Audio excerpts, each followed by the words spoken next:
The gates of Eden had closed, but the wound they left behind was still bleeding into the world. Humanity walked east of paradise, under heavier skies, on cursed ground, carrying two things in their hearts, the weight of their fall and the whisper of a promise. That one day a son would come to crush the serpent's head. But first, sin would show its true face. And so the woman conceived, and she gave birth to a son, dust bearing life, pain birthing hope. She named him Cain, saying, "I have gotten a man with the help of the Lord." Then another son came, Abel, quiet, gentle, a keeper of sheep, two brothers, born of the same parents, under the same broken sky, but walking toward very different destinies. Cain worked the soil, the same ground cursed because of his father. He felt it beneath his hands, resisting, thorned, unforgiving. Abel tended flocks, watching life grow, listening to the rhythm of breath and heartbeat. Two callings, two hearts, and one moment that would divide them forever. In time, they brought offerings to the Lord. Cain brought fruit from the ground, work of his hands, sweat of his brow. Abel brought the firstborn of his flock, the best, the costliest, and heaven looked. The Lord regarded Abel and his offering, but Cain and his offering he did not regard, and in that moment something ancient stirred. The serpent's venom now pulsed in human veins. Cain's face fell, his heart burned, not with repentance, but with rage. Why him? Why not me? And the Lord spoke, not in thunder, not in fire, but in mercy. Why are you angry? Why has your face fallen? If you do what is right, will you not be accepted? But if you do not, sin is crouching at your door. It desires you, but you must rule over it. A warning, a chance, a door still open. But Cain did not listen. Cain spoke to his brother. No words are recorded, only the silence. That followed.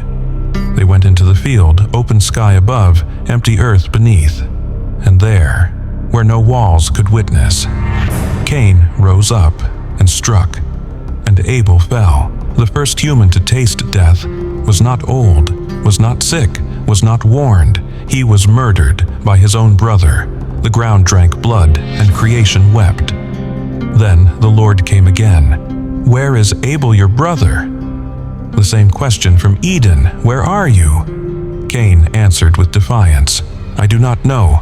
Am I my brother's keeper?" But heaven already knew. "What have you done?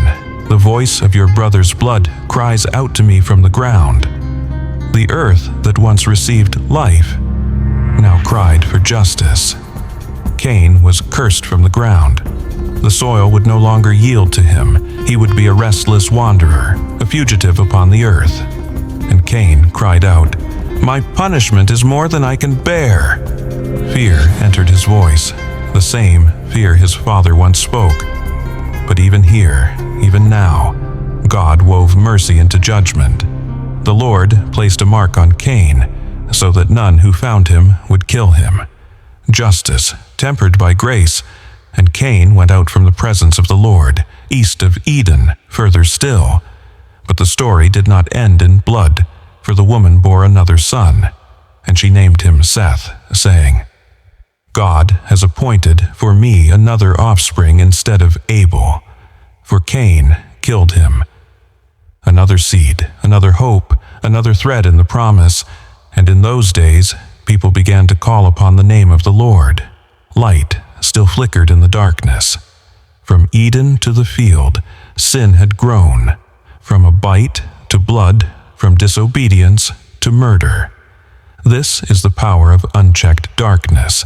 It does not stay small, it desires, it grows, it kills.